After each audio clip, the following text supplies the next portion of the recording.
مسئلہ فدق کے متعلق کوئی لفظی قرآن سے کتب اہل سنت سے اس کے جواب دے دے صحیح سند کے ساتھ تو ہم اس کا مذہب قبول کرنے کے لیے تیار ہیں۔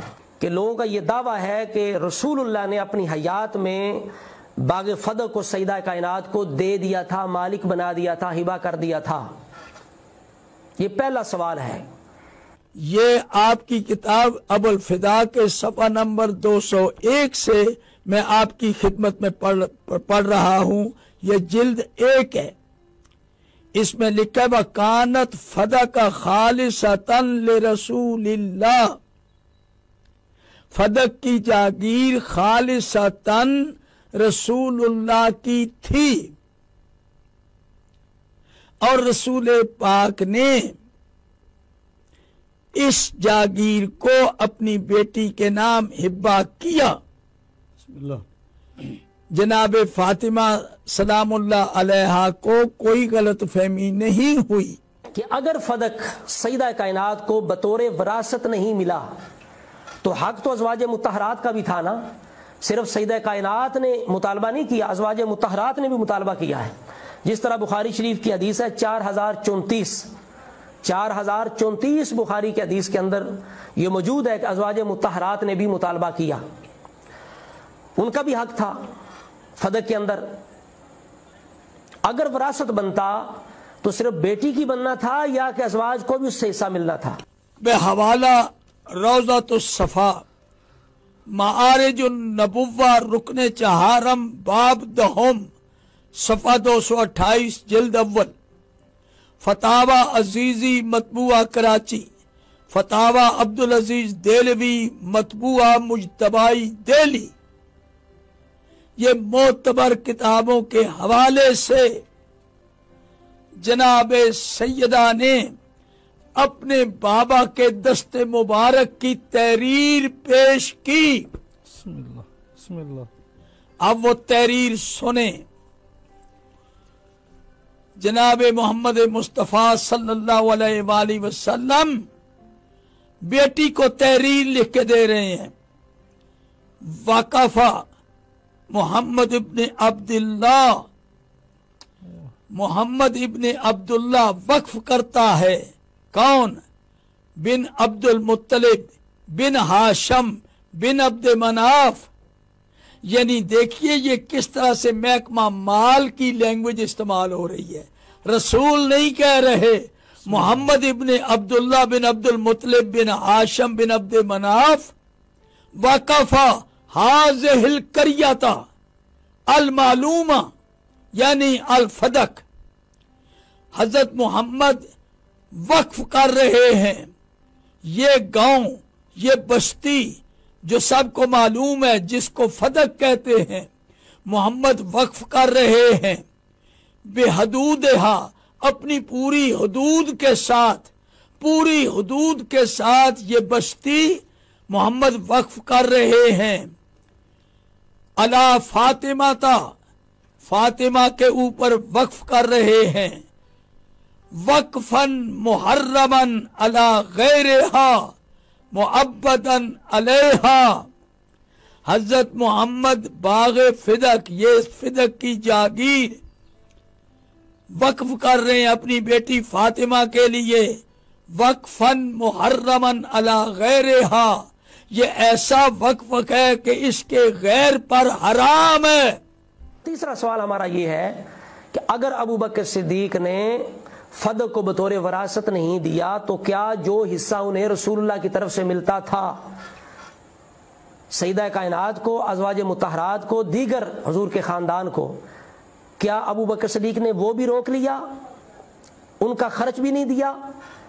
اور کیا ابو بکر صدیق نے باغ پر خود قبضہ کر لیا؟ یہ آپ کی کتاب بول رہی ہے، بیروت کی چھپی ہوئی ہے، سیرت حلبیہ ہے، یہ عربی میں پڑھ رہا ہوں، یہ اس کا اردو ترجمہ ہے، یہ دارالاشاعت کراچی نے چھاپا ہے، اس میں ساری بات لکھی ہے۔ یہ دارالاشاعت کراچی کی، اس میں بھی یہی بات لکھی ہے، ترجمہ کیا ہے انہوں نے، میں اس عربی کو پڑھ رہا ہوں۔ جناب ابو بکر رضی اللہ عنہ نے تحریر لکھ دی